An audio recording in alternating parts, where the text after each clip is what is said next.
Hi, my name is Jabe. Hi, my name is Katie. We are two pastors at Pinehurst United Methodist Church. Welcome to the Really Real podcast. Thank you for joining us as we talk about and ponder things that matter.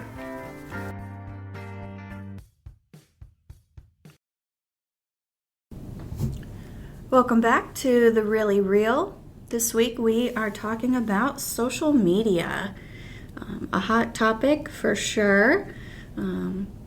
I thought we would start by talking about how we use it personally and as pastors. Okay, sure. And I'm happy to start. Yeah, go ahead. So I'm 30 now, and I was given permission to have a Facebook account when I was a freshman in high school. So that would have been 2009. And I was not one of those kids who would have made a MySpace account or anything before that without my parents' permission. So Facebook was my intro to social media. And now I'm still on Facebook, but I mostly use Instagram and Reddit. What about you? I got on Facebook in 2009 and was on it until about, a year or two ago when I finally said, this is enough for me. Good for you. Yeah. And then after I deactivated my account, it was hacked, and a lot of you were scammed by that. Yeah, someone was trying to sell your yeah. quote unquote your stuff. Yeah, sell my dad's stuff that he doesn't own. And so, I haven't picked that back up. There's a good chance that some things in life may require me to, if not reopen that account, which has been really hard. Meta has not been easy to work with. Then I might have to just create a new one from scratch. But we'll let people know if that happens, so everybody doesn't think that it's another scam, right? Sure. But yes, so Instagram. I'm still on Instagram. Primarily for me, I keep up with a lot of sports teams through there, and different athletes, and a few church type content creators, and some comedians. I learn a lot from comedians. I think all preachers should. Good preaching is a lot like good stand-up. And I'm not just saying that, in terms of being funny. I mean it in ways of delivery, how to communicate to an audience, all those things. And outside of that, I use it for basketball coaching. So I follow a lot of people on Instagram that are really good at putting together new drills and plays and things of that nature. So, that's it. Yeah, my feed is, aside from my friends and family, lots of cute baby animal videos, but also some informational stuff, not basketball coaching, but like young parenting kind of stuff, pastoral stuff also. I would say, too, that's the only place that I really get my news. Yeah, so were it not for Instagram, probably the only news that I would be exposed to would be what comes up on my iPhone from Apple News. Other than that, I don't engage the quote-unquote media in any other way. And again, for me, that's a spirit thing. And Instagram helps me to be informed, but just informed enough. Yeah. So I'm not overly saturated with, the 24/7 news cycle, but I am informed enough to know what I need to be praying about in the world, and also so I can be a good leader in the church because I'm not totally ignorant of everything that's happening. Right. So Right. it's good for me in that way. Right. Yeah, I think those kind of boundaries are a big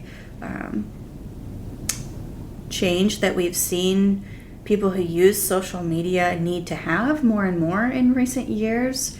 When I was talking about being allowed to make my Facebook account, that was also when I had a flip phone and we had the family computer room, Right. a desktop that we all shared. And, my dad probably had a desktop at work. I don't know if we even had laptops yet. So now that it's all on our laptops and right in our pocket, we need those boundaries. Yeah, we literally have computers in our pockets, Mm-hmm.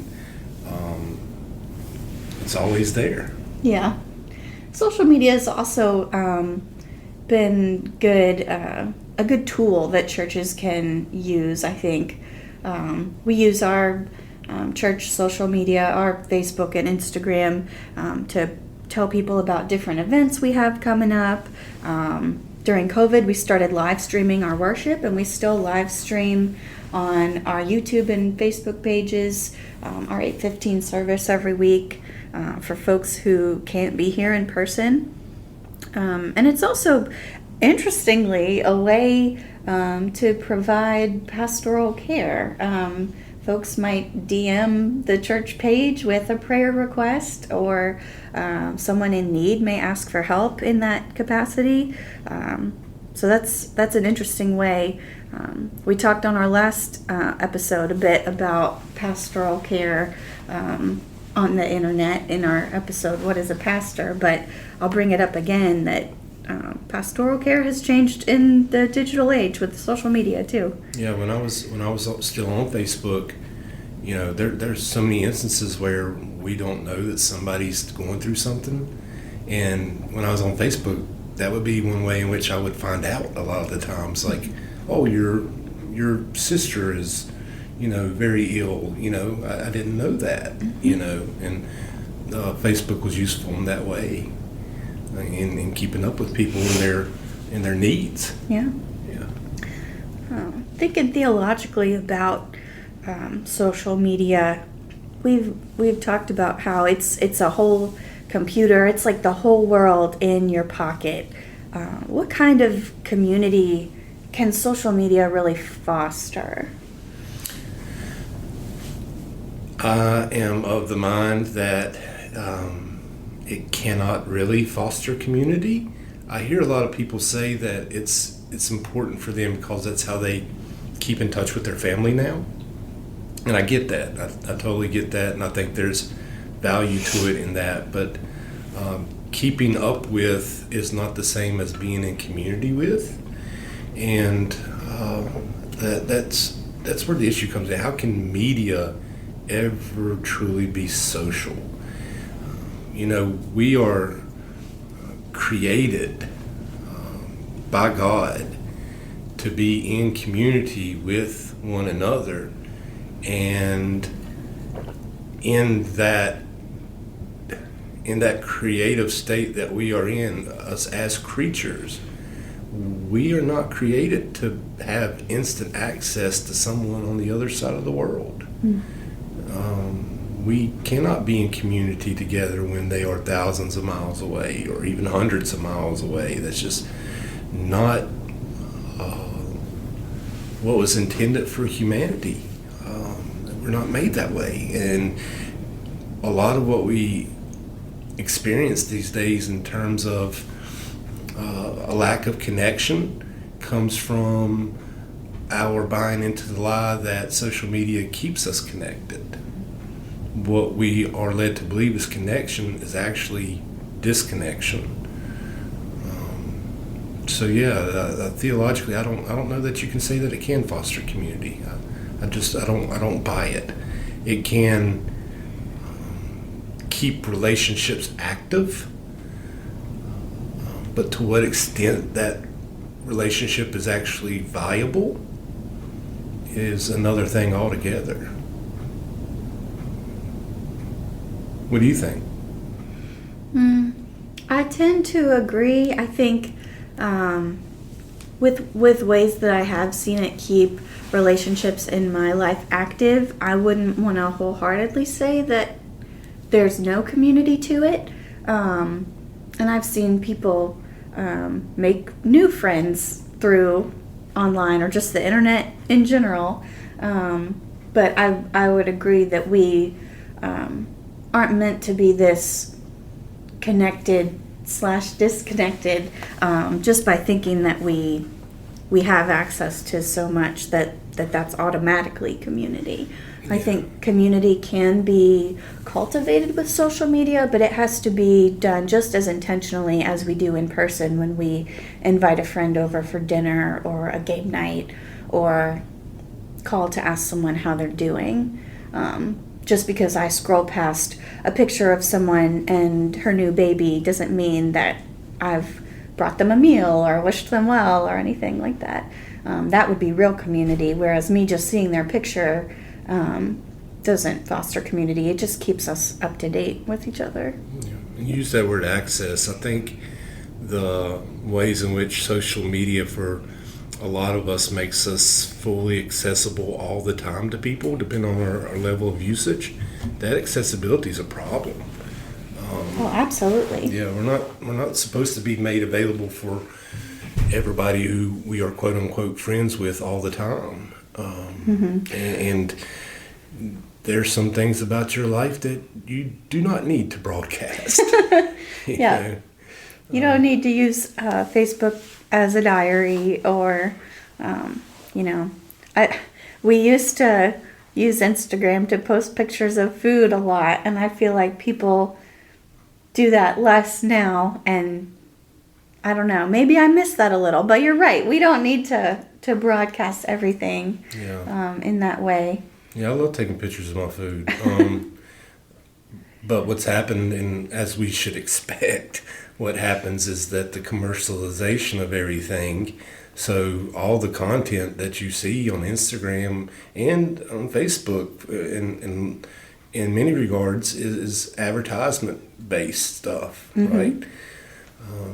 Even if it's not directly an ad, it is geared toward putting something on display that somebody wants you to buy because you think that you need it. And social media is full of those landmines. Yeah, and I think in addition to that constant availability and the commercialization, there's also the risk of comparison. Oh my, yes. I know another podcaster, Stephanie Mae Wilson. She hosts the podcast called Girls Night, and a kind of trick or help that she uses on social media is, does this person I'm following make me feel tall or small? And if they make her feel small, she unfollows them, because she knows that your social media feed can cause comparison, and that's not healthy. That's not helpful. That's not how God wants us to be. So I think curating our feeds to be positive and the things, as much as social media can be, the things God wants for us, we should try to aim for that as much as we can. No doubt. And I think it's such a challenge for young people because they are in that formative time when they are trying to figure out who they are and to be okay with who they are. And there's always been pressure on young people to be this or that. But now you have all these images and whatever society or culture at that time says this is the image, and that's what you constantly see, and then you look in the mirror and you're not that. That leads to harm. And these algorithms, once you follow one person who does this type of content that makes you believe that you're supposed to be this, guess what? You're going to be soon someone else is saying something different. You're going to be soon, locked into 20 different people who are pulling you in 20 different directions, all in the name of something like beauty or coolness or strength or It's tough on young people. It's tough on us all because as much as we would like to think otherwise, we do in large part determine who we are by also figuring out who we are not. Martin Luther is a great example of that. He has this fit one day when he's he's kicking around and rolling on the floor, basically screaming, "I am not, I am not, I am not." So maybe we need more "I am not" as we scroll through the feed, as opposed to "I want to be." I don't know. I just think it's, as a father of, currently 2 teenagers and one 20-something, I understand the perils of it. And of course, the easy response for most people not in that situation currently is, well, you just get them off of it. Yeah, okay. Yeah. Yeah. That's not that easy. Yeah. Especially when, for lack of a better word, this is the way in which they maintain community. Even though I say it's not actually community. That's how they stay linked with their friends. It's not like when I was a child and, we went outside and we, covered miles and miles and miles of ground together. Now it all happens through devices. I would say my kids, the 2 teenagers, have been doing more and more activities with friends, like going to the lake or going to the golf course or just going to hang out in houses. They've been doing a lot more of that lately, and that makes my heart, feel good. That's so good. Yeah. I also know that also increases their chances of shenanigans and mischief. But that's It's worth the risk. That's a trade-off I'm willing to make. Okay. For the sense of actual human interaction in person. Yeah. Yeah. It sounds wise to me. Yeah. And as a master of shenanigans, or a one-time master of shenanigans. Just once? Well, I mean, for a period of time, master of shenanigans. It'd be pretty hard to get one over on their old man, though, because I see through it. Okay. And, yeah. And plus, they post it on social media. And then you'd see it. Exactly. Yeah. So earlier you had named getting off of Facebook as a way of kind of taking control or setting a boundary with social media. I just wanted to name a boundary I have. I try to charge my phone and my Apple Watch in the kitchen so that my phone isn't the first thing I pick up in the morning and I'm instantly scrolling away. And this one, I wouldn't say it's a boundary, but an alternative to social media that's been fun is I got a card game called Skip-Bo on my phone. I heard of Skip-Bo, yeah. So sometimes if I pick up the phone, I'll open Skip-Bo, and then I'm at least playing a card game with the phone instead of scrolling. It's an actual card game too, right? Yeah. Okay. Yeah. Yeah. Yeah. I loved Candy Crush. Oh, no. I loved Candy Crush when it first started being popular. Like, I was crushing candy left and right, And that was in the days of Facebook when you could, like, link up with your friends on... Yeah. I mean, you post what you're doing on the game on your Facebook feed. It's like Farmville. Farmville, yeah. Yeah, that's what Facebook used to be for, was Farmville for people. Yeah. Well, as we close, I want to encourage our listeners to think about how they engage with social media. What kind of boundaries do they have, or would they like some if they don't have any? Maybe a digital Sabbath, a day of the week where you don't go on social media at all. Or maybe you even put your phone in a drawer the whole day. I don't know, or just put it away for an hour and go sit outside and talk to some trees or something is what you would recommend. Yeah, for sure. The world is a very noisy place.